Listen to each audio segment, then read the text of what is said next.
Bien, volví.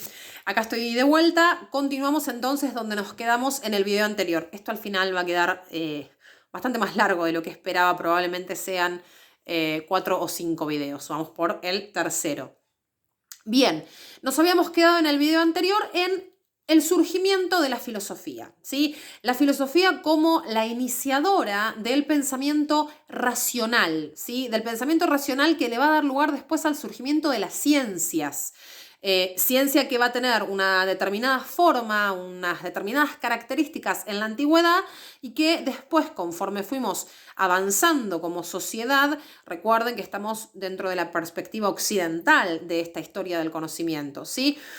A medida que fuimos avanzando como sociedad, va a ir cambiando en sus características hasta llegar a lo que conocemos como ciencia moderna, que incluso hoy en día está discutiéndose o replanteándose.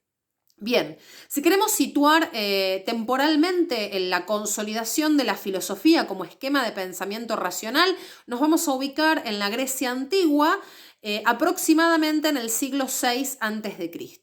No me voy a meter en esta serie de videos y en esta explicación con hacer una historización del pensamiento de la filosofía antigua, porque eso es algo que entiendo que le corresponde a la materia filosofía, y porque no es el eje de lo que quiero explicarles, ¿sí? Pero es importante que diferenciemos este momento histórico como el momento en el cual a un grupo de personas, a un grupo de hombres y mujeres, porque sí hubo filósofas en la antigüedad grecorromana, mujeres, ¿sí? Hipatia es una de ellas. Les pido por favor que busquen la historia. Es fascinante la historia de esta filósofa. De hecho, hay hasta una película protagonizada por Rachel Weisz, que además es una hermosísima mujer. Así que si no tienen ganas de googlear la historia, pueden ver la película, que es bastante fidedigna a las biografías que hay de ella. Bien, vuelvo. ¿Qué quiere decir que se haya consolidado entonces la filosofía como esquema, como forma de pensamiento, de conocimiento racional? Quiere decir que hubo un grupo de personas, de hombres y mujeres, que empezaron a preguntarse por la realidad social y natural y a buscar las respuestas a esas preguntas, no en los fenómenos o en las explicaciones sobrenaturales que habían existido hasta ese entonces, sino en la aplicación del uso de la razón. ¿Cómo puedo razonar los fenómenos sociales y naturales para explicarlos sin la necesidad de recurrir a la voluntad divina, ¿no? O sea, ¿cómo puedo explicar los conflictos que llevan a las guerras sin la necesidad de decir que detrás de esa guerra hubo dioses enfrentándose entre sí? ¿Cómo puedo explicar el movimiento de los astros, ¿sí? De las estrellas, del sol?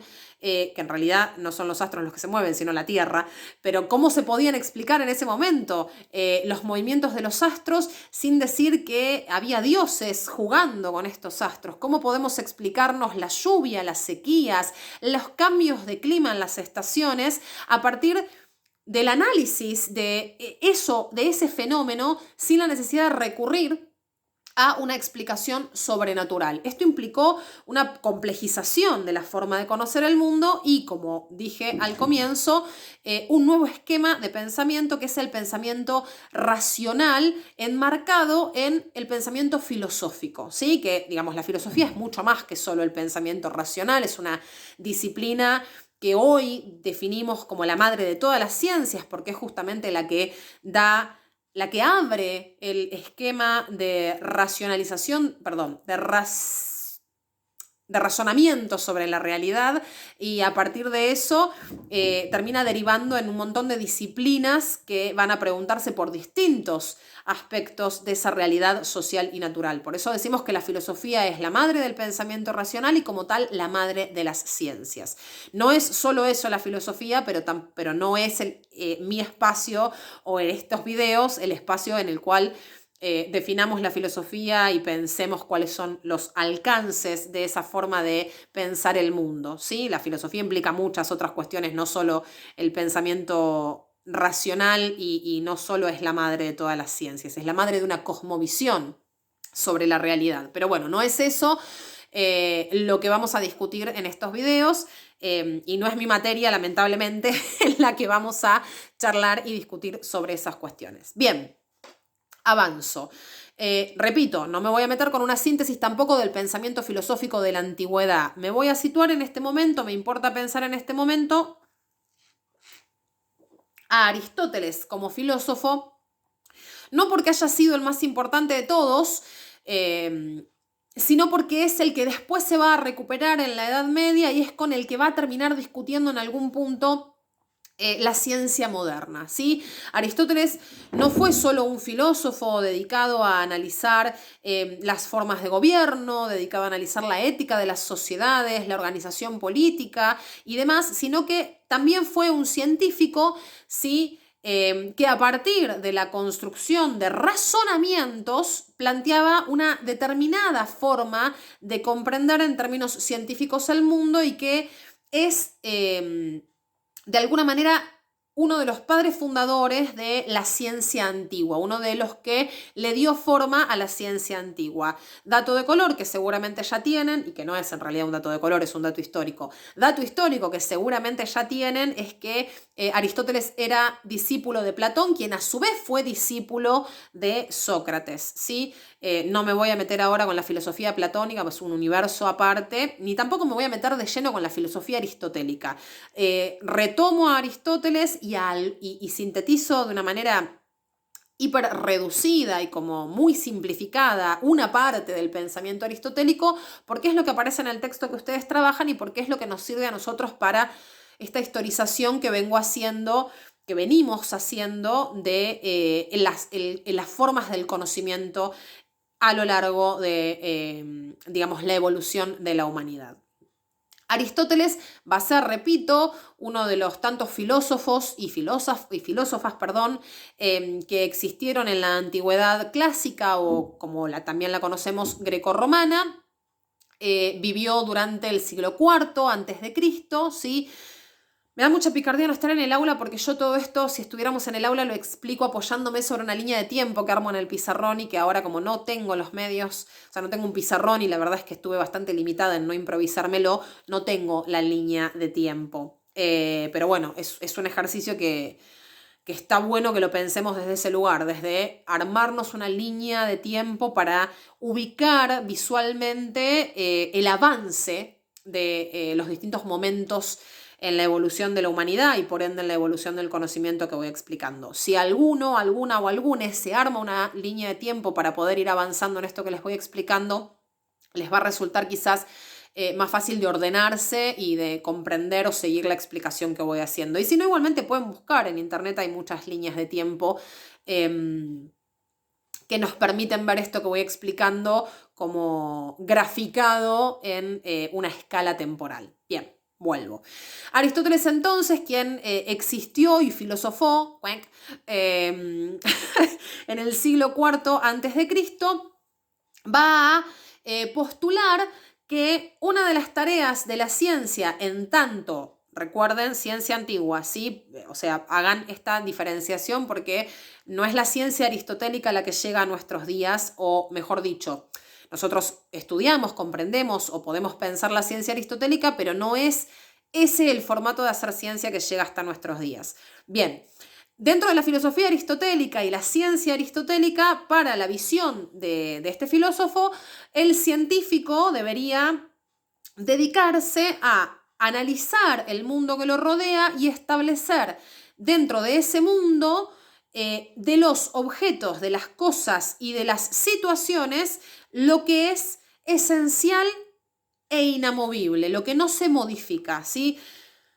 Es importante que tengan en cuenta que Aristóteles era discípulo de Platón. Seguramente esto lo vieron en filosofía y si no, es como algo que se estudia en distintas materias, la idea de Platón y el mito de la caverna y el mundo de las ideas, el mundo digamos, y la realidad sensible y demás. Bueno, Aristóteles un poco viene de esta cuestión. Los invito a googlear, ¿sí? Porque para que estos videos no sean 45 videos, les invito a que googleen un poco sobre el pensamiento platónico y el pensamiento aristotélico, y si tienen alguna duda, inquietud o quieren profundizar, me lo dicen y lo charlamos, no hay ningún problema. De hecho, en alguna de las próximas videollamadas, si quieren, lo podemos charlar y debatir un poco más. Yo no quiero que estos videos se me vayan al demonio explicando cuestiones que no son el eje de lo que ustedes tienen en el texto, ¿sí? El objetivo de estos videos es transformar los textos de la materia en algo un poco más claro, más inteligible a partir de mi explicación. Bien, retomo. Aristóteles entonces plantea que una de las tareas de los científicos, Aristóteles no hablaba en el lenguaje inclusivo, lo estoy haciendo yo, era observar la realidad y definir a partir de esa observación de la realidad cuáles son cuál es la esencia de los objetos, de las cosas, de los fenómenos, de los sucesos, de los acontecimientos, es decir, aquello que no cambia, lo que se conoce como la sustancia, ¿sí? Para poder diferenciarlo de aquello que sí cambian las cosas, los objetos o las situaciones, que es el accidente. Voy a bajar esto a un ejemplo para que se entienda. Para Aristóteles la tarea del científico era, por ejemplo, identificar cuál era la sustancia de un libro. Es decir, qué es lo que no cambia en un libro, que para Platón eso sería la idea del libro, ¿no? Pero en Aristóteles, ¿qué es lo que no cambia? La esencia o sustancia de un libro. Bueno, que tiene un contenido escrito, que tiene tapas, que tiene hojas. Bueno, esa sería la sustancia del libro, ¿sí? Después, si el libro tiene más cantidad de hojas, si el libro tiene menos cantidad de hojas, si está escrito con un tipo de letra, si tiene tapa dura o tiene tapa blanda, si las hojas son de una X medida o de otra, eso es el accidente, es decir, lo que cambia en ese objeto. Pero ¿por qué es importante que el científico o la científica se dediquen a identificar la sustancia del accidente? Porque es a partir de la sustancia que podemos conceptualizar mediante la razón los distintos fenómenos, hechos, cosas que nos rodean en el mundo, ¿sí? Si vamos a, por ejemplo, un fenómeno de la sociedad, la democracia ateniense. Bueno, por ejemplo, la democracia era una determinada forma de gobierno cuya sustancia es que la soberanía, me encanta mi gata apareciendo ahí, la soberanía reside en el conjunto de la ciudadanía. Después, ¿cuáles sean las instituciones a partir de las cuales se materialice esa soberanía? Es el accidente, es decir, las distintas formas que esa democracia, cuya sustancia es la soberanía en manos de los ciudadanos, podía adquirir según la sociedad que estuviésemos observando. Perdón que no pueda mantener la seriedad, no voy a cortar el video porque nada, lo arranqué 45 veces, no lo voy a cortar por la aparición furtiva de mi gata. Bien, espero que se haya entendido el ejemplo del pensamiento aristotélico. De Aristóteles va a derivar toda una rama de la filosofía grecorromana y de la ciencia antigua. ¿Por qué no llega hasta nuestros días? Bueno, porque hemos ido, gracias a Jebus, el cosmos o lo que sea, evolucionando. Pero aquí viene la pregunta. ¿Llegamos de Aristóteles hasta la actualidad sin ningún tipo de ruptura en el medio? No. Y aquí viene el eje o el... perdón que me corrí el foco. Aquí viene el eje o el quid de la cuestión del texto con el que ustedes están, o del fragmento del texto con el que ustedes están trabajando esta segunda parte de la unidad 1. Nosotros necesitamos entender cómo fue que llegamos desde explicarnos el mundo a partir de la voluntad divina, pasando por el pensamiento de la filosofía grecorromana hasta la ciencia como la comprendemos hoy, basada en una serie de características y cuestiones que se han ido construyendo a partir de lo que fue en su momento el surgimiento de la ciencia moderna. Mi gata no está sabiendo muy bien para dónde ir en este momento, está como viendo cómo puede interrumpirme de otra manera el video hasta que se acomode. Bien. Repito, no es que llegamos de Aristóteles a la actualidad sin ningún tipo de interrupción en el avance del conocimiento científico y del pensamiento racional. La filosofía como pensamiento racional y la ciencia antigua se va a cruzar en el camino con un acontecimiento y un proceso histórico que nosotros le decimos Cristo. ¿Sí? De hecho, fíjense el peso que tiene el pensamiento judeocristiano en nuestra forma de organizar el tiempo en la sociedad, que seguimos hablando del antes y después de Cristo para dividir las edades en la historia. ¿Sí? Aristóteles, pensador del antiguo... Perdón, chicos, me acabo de bloquear, pero si corto el video ahora hace 15 minutos que estoy hablando al tope. Perdón, me organizo, rebobino, arrancamos. De vuelta. No voy a cortar el video porque perdemos 15 minutos de filmación que no se dan una idea del horror de lo que me costó. Bueno, enseñar en cuarentena, mis limitaciones, esto si hubiese pasado en el aula, les hubiese dicho, ay, perdón, me trabé, ustedes nos hubiésemos reído, hubiese hecho un chiste. Pero bueno, acá no los tengo para que se rían conmigo del momento de bloqueo mental que acabo de tener. Bien. Volvemos acá. Una cosita, guarda. Edad antigua, ¿sí? Para ubicarnos en tiempo y espacio, nos referimos a la edad de la historia que surge con la aparición de la escritura ya por el 3000 a.C. y finaliza con la caída del Imperio Romano de Occidente en el 476 después de Cristo. Tendría que haber hecho un pequeño repaso de las edades de la historia, no lo hice, por ahí se los dejo comentado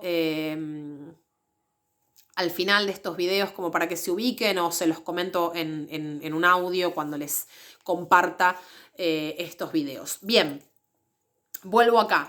Entonces, el pensamiento filosófico, ¿sí? Que surge y se consolida en la antigüedad grecorromana, no nos llega hasta nuestros días sin ningún tipo de accidente en el medio, ¿sí? En el medio, en términos de los procesos históricos, va a surgir y consolidarse como religión el cristianismo y particularmente la versión católica del cristianismo, que va a implicar una serie de transformaciones en absolutamente todo, en la filosofía, en el pensamiento científico e incluso en las explicaciones sobrenaturales de las cuales nos servimos. Los discursos míticos religiosos van a cambiar a partir de la consolidación en Occidente del pensamiento católico, porque piensen que hasta el surgimiento del catolicismo, las religiones grecorromanas, los discursos míticos religiosos eran politeístas. El cristianismo va a ser en Occidente la primera versión de un discurso mítico religioso, de una religión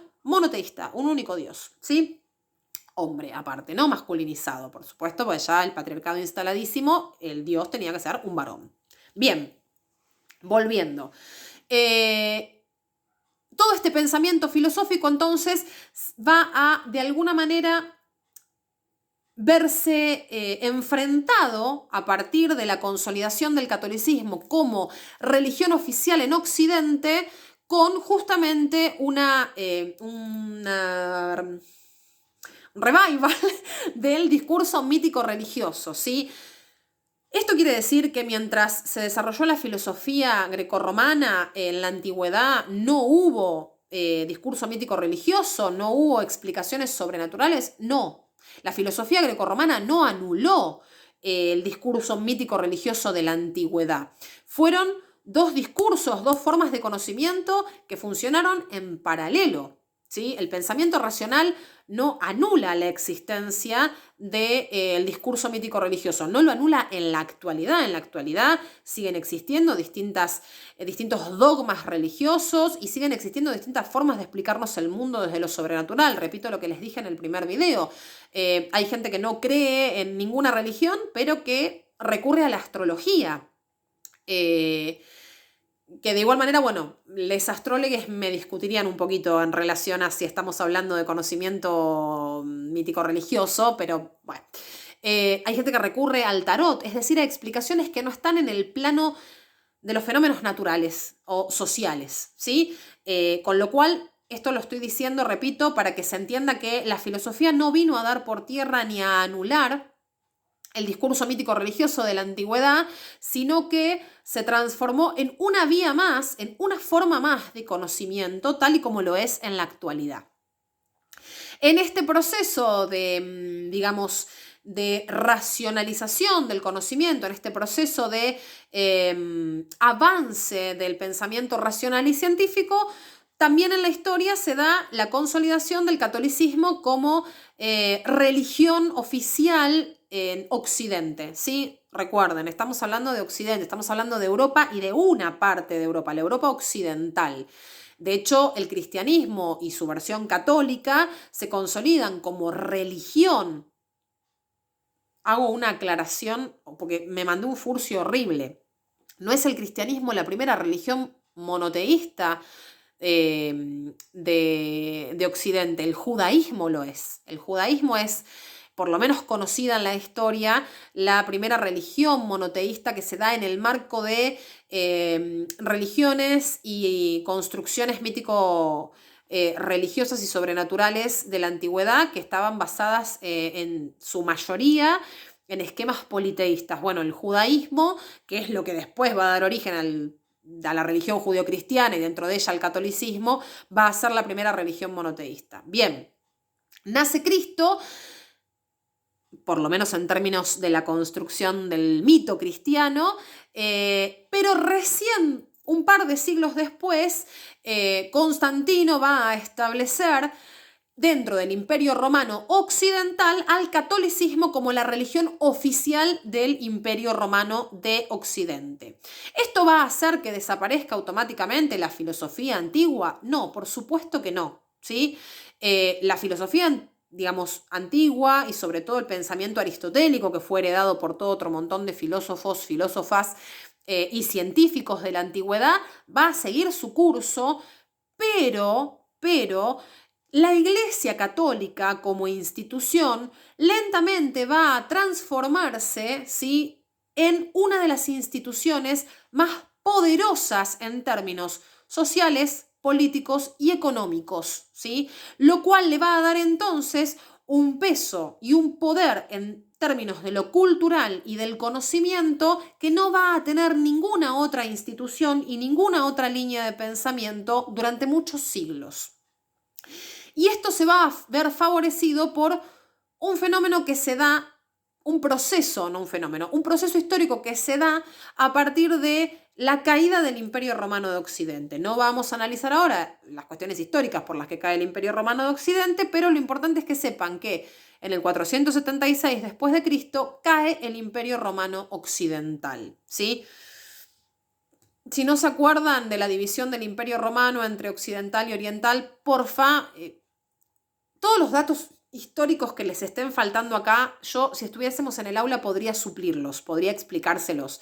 No estamos en el aula y me requerirían por lo menos 3 horas más de filmación explicarles un montón de cuestiones históricas, con lo cual estos videos serían interminables y hasta por ahí capaz serían un embole.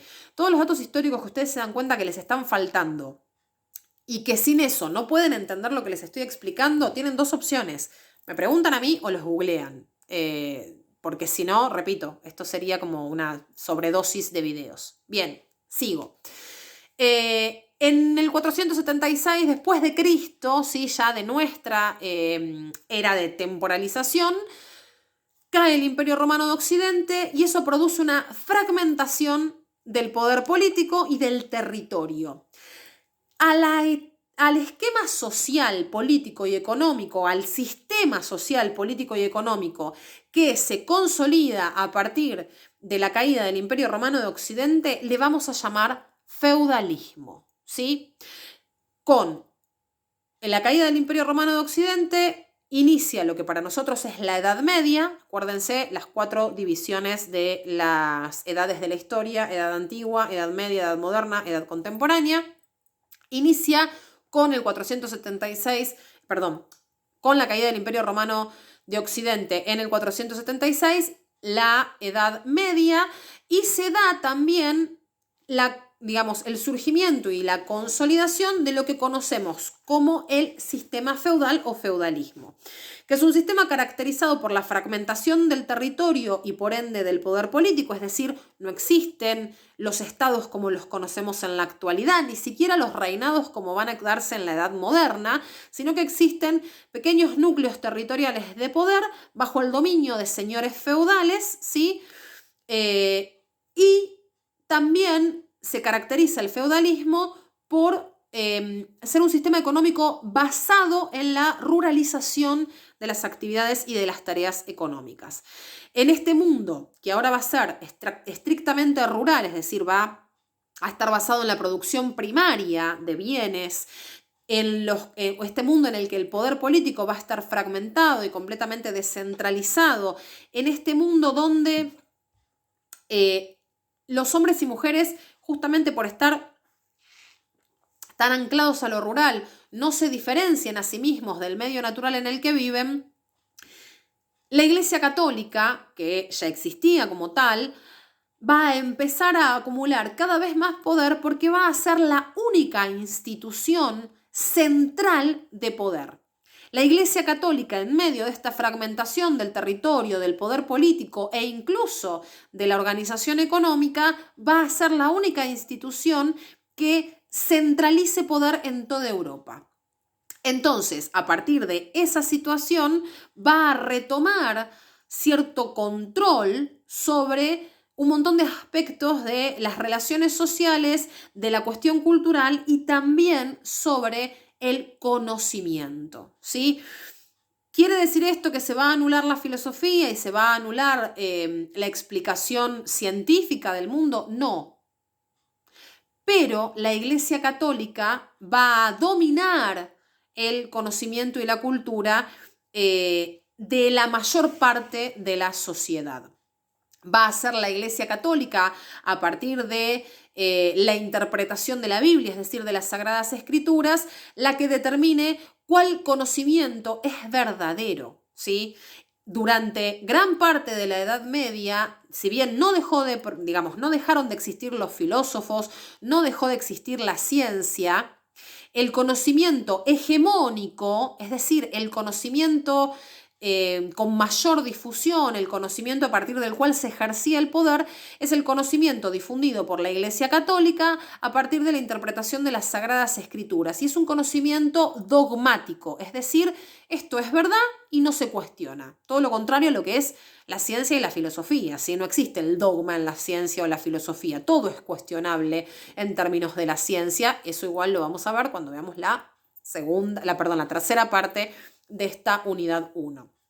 Entonces, repito, la consolidación de la Iglesia Católica como institución de poder y como construcción hegemónica del conocimiento, ¿hace desaparecer a la ciencia y la filosofía? No, pero la relega a un segundísimo plano en términos de lo social y de la cultura de la sociedad en la Edad Media.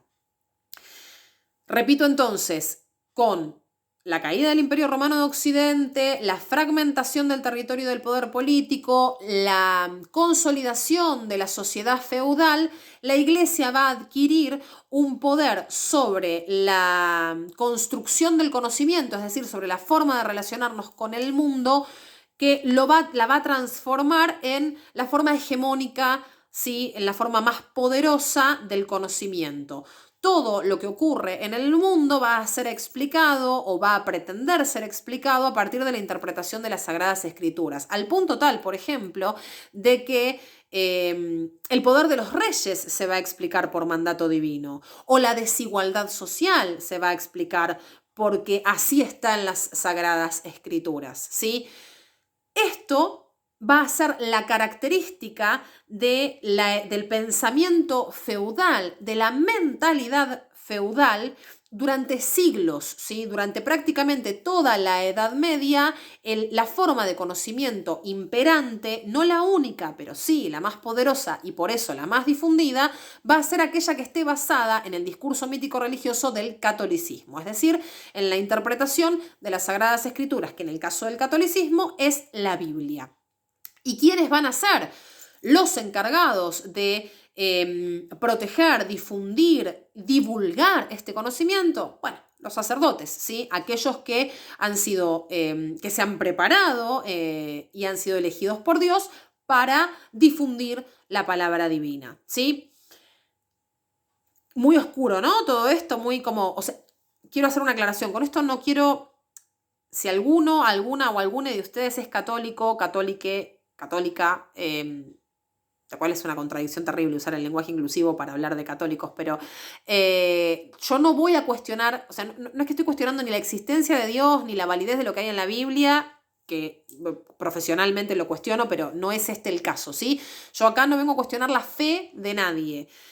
Lo que quiero distinguir con esto es que una cosa es la fe y otra cosa es la ciencia y el conocimiento a partir de lo racional, ¿sí? Durante la Edad Media, el conocimiento estuvo dominado por esta cuestión de la fe, lo sobrenatural, el discurso católico y basado justamente en esta dogmática interpretación de lo planteado por las Sagradas Escrituras. Lo que, repito, no quiere decir que la filosofía y la ciencia hayan desaparecido, sino que estuvieron relegadas a un segundo plano.